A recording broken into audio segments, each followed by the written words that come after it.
Hello everyone, welcome to football দুনিয়া। আরও একটা নতুন ভিডিওতে আপনাদের সকলকে স্বাগত।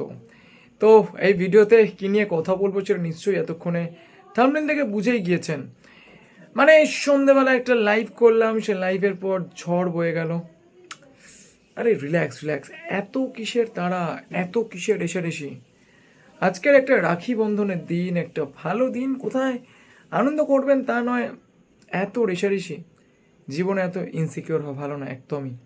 যাই হোক, আপনাদের অনেকেরই একটা বক্তব্য যে শেষ পর্যন্ত ইস্টবেঙ্গল কাকে দেখছে, প্লেয়ারটার নাম সামনে আমরাই নিয়ে এসেছিলাম, হুগো রামা, স্প্যানিশ প্লেয়ার, যিনি শেষ খেলেছিলেন গ্রিসের সেকেন্ড ডিভিশনের ক্লাব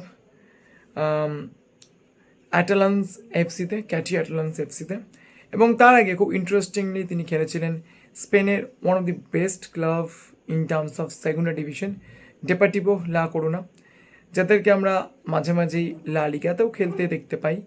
তো সেই ডেপার্টিভো লা করুনাতে তিনি যখন খেলতেন তখন ডেপার্টিভো লা করুনা সেকেন্ড ডিভিশনে খেলতো, যদিও এখন ডেপার্টিভো লা করুনা আর সেকেন্ড ডিভিশনে খেলে না, তারা এখন লা লিগা খেলে।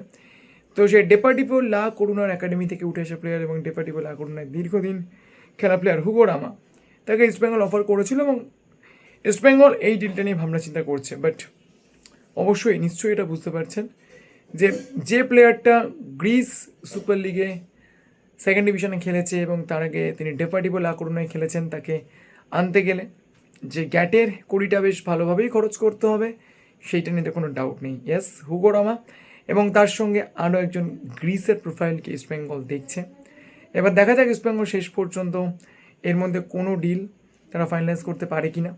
এবং অবশ্যই ন্যাচো মনসালভেকে নিয়ে আমরা যেটা বলেছি, আবারও বলছি, ন্যাচোকে কিন্তু ইস্টবেঙ্গল অত সহজে ছাড়তে পারবে না। এবং অবশ্যই ন্যাচোকে ছাড়তে গেলে যে টাকাটা ইস্টবেঙ্গলকে ক্ষতিপূরণ হিসেবে দিতে হবে, সেই টাকায় আমার মনে হয় ন্যাচোকে রেখে দেওয়াটাই বেটার অপশন। তো অবশ্যই আপনাদের কি মতামত অবশ্যই কমেন্ট করে জানাবেন। এবং অবশ্যই ইয়েস, হুগোর আমার ব্যাপারে ইস্টবেঙ্গল ইন্টারেস্টেড, এবং তার থেকেও কিন্তু আরও একটা বড় গ্রিসের প্রোফাইল ইস্টবেঙ্গল রয়েছে।